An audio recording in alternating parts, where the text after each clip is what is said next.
दोस्तों, जब डीएम साहिबा एक साधारण महिला बनकर बाजार में निकलीं तो उन्हें पता चलता है कि बाजार केवल सामान खरीदने और बेचने की जगह नहीं है, यह एक कब्रगाह बन गया है। वहाँ का दरोगा रात में उनसे पैसा वसूली करता है और उन्हें मजबूर किया जाता है, और जो नहीं देता तो उसके दुकान को जला दिया जाता है। उनको वहीं बुरी तरह से मारा जाता है और उनके बहू बेटियों के सामने उनका मजाक बनाया जाता है। जब डीएम साहिबा भेष बदलकर खुद फल बेचने वाली बनकर पहुंची तो उनके साथ भी वही काम हुआ। दोस्तों, फिर जो हुआ उसको जानने के लिए वीडियो में अंत तक बने रहें, और वीडियो अच्छा लगे तो वीडियो को लाइक ज़रूर करें और हमारे चैनल को सब्सक्राइब ज़रूर करें।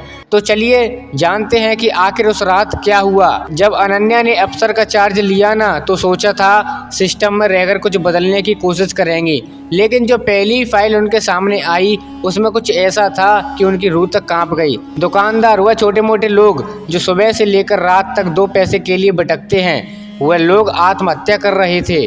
वजह थी दरोगा की अवैध वसूली, हफ्ता वसूली। सोचो कोई कितनी मजबूरी में होगा जो अपनी जान दे दे।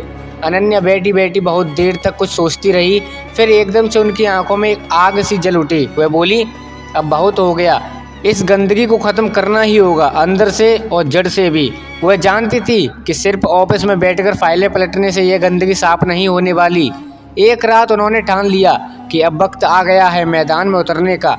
उसी रात उन्होंने अपना चेहरा छिपा लिया और पहन ली एक सीधी सादी सलवार कमीज, सिर पर लिया पुराना सा दुपट्टा और चेहरे पर बना लिया एक नकली दाग, जैसे कोई मामूली औरत हो। कोई सोच भी नहीं सकता था कि यह औरत वही अनन्या है, शहर की सबसे पावरफुल अफसर।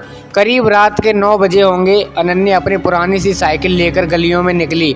हवा में अजीब सा सन्नाटा था, लेकिन साथ ही कुछ हलचल भी। गली के हर मोड़ पर डर घुला हुआ था। कोई जोर से बोल भी नहीं रहा था, जैसे आवाज़ भी डरती हो।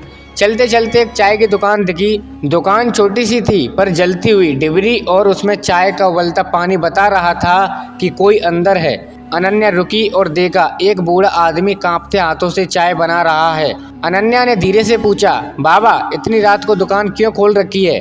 बूढ़ा चाय वाला पहले तो चौंका, फिर धीरे से बोला, बेटियां फुसफुसाने का टाइम हो गया है। अनन्या थोड़ा चौंकी, कौन फुसफुसाना? बूढ़ा फिर से इधर उधर देख के बोला, दरोगा रघुवीर सिंह हर दुकान में 5 लाख लेता है और जो ना दे उनकी दुकान में आग लगा देता है। ये सुनते ही अनन्या का खून खौल उठा, मगर उसने खुद को संभाला। चेहरा शांत रखा पर अंदर लावा फूट रहा था। अभी वह कुछ सोच ही रही थी कि एक तेज हेडलाइट की रोशनी से पूरी गली चमक उठी। एक पुलिस की जीप अंदर घुसी। गाड़ी से उतरा रघुवीर, लंबा चौड़ा, आंखों में गंदा सा घमंड और होठों पर एक ऐसी मुस्कान जो जड़ से भी जहरीली लगे। उसके पीछे 4 सिपाही थे, सबके हाथ में लाठी और बंदूकें। गली में खामोशी छा गई। दुकानदार एक एक करके उसकी जीप के पास जा रहे थे और लिफाफा पकड़ा रहे थे। सबके चेहरों पर डर लिखा था, लेकिन तभी एक लड़का होगा, कोई 22 साल का, उसने लिफाफा देने से मना कर दिया। रघुवीर ने उसकी तरफ देखा और अपनी वही जहरीली मुस्कान फेंकी। अनन्या दूर खड़ी सब देख रही थी और उसे सब समझ में आ गया कि आज की रात कुछ बहुत बड़ा भयानक होने वाला है। उन्होंने चुपचाप मोबाइल से रिकॉर्डिंग चालू कर दी। वह जवान लड़का था रमेश। उसकी एक छोटी सी कपड़ों की दुकान थी। माँ बीमार थी। वह 1 लाख रुपए दवा के लिए जोड़ रहा था, लेकिन दरोगा को नहीं देना चाहता था। रमेश ने कहा, दरोगा साहब मेरी माँ मर रही है, मेरे पास देने को कुछ नहीं है। रघुवीर ने हंसते हुए कहा, तेरी माँ मरे या तू मरे, मुझे मेरे पैसे चाहिए। फिर उसने सिपाहियों को इशारा किया। 2 सिपाहियों ने रमेश को पकड़ा, दुकान में पेट्रोल छिड़का और आग लगा दी। रमेश चीखता रहा, नहीं मेरी दुकान मत जलाओ। आग की लपटें आसमान तक जल उठी। रमेश की मेहनत पल भर में राख हो गई। रघुवीर ने उसके सामने नोटों का बंडल फेंका और बोला, अगली बार समझदारी से काम करना। अनन्या की आंखों में आंसू थे। उन्होंने वह पल कैमरे में कैद कर लिया। वह जानती थी कि इस शहर को अगर बचाना है तो अब मैदान में उतरना ही पड़ेगा। रात को उन्होंने सबूतों के साथ अपने क्वार्टर में बैठकर प्लान तैयार किया। उन्हें पता था रघुवीर अकेला नहीं है, उसके पीछे बड़े लोग हैं, शायद नेता और शायद पुलिस अफसर भी। उन्हें और सबूत चाहिए। उन्होंने अपने भरोसेमंद असिस्टेंट सुनील को बुलाया, तेज रफ्तार, बहादुर और अनन्या के लिए जान देने को तैयार।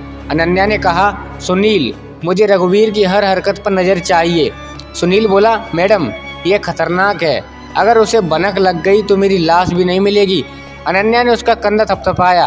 मुझे तुम पर भरोसा है। सुनील ने मिशन शुरू किया। उधर अनन्या ने फिर वेश बदला, इस बार फल बेचने वाली बनी। उन्होंने देखा रघुवीर की जीप एक होटल के पीछे रुकी। एक आदमी काले कोट में आया, रघुवीर को बैग थमाया। अनन्या ने फोटो खींची। सस्पेंस गहराता जा रहा था। क्या यही मास्टरमाइंड था? इसी बीच सुनील को पता चला कि रघुवीर हर हफ्ते एक सुनसान गोदाम में जाता है। वो वहां गया और छिपकर देखा। नोटों के ढेर, हथियार, हिसाब किताब करने वाले लोग। उसने वीडियो रिकॉर्ड किया, लेकिन तभी एक सिपाही ने उसे देख लिया। सुनील भागा।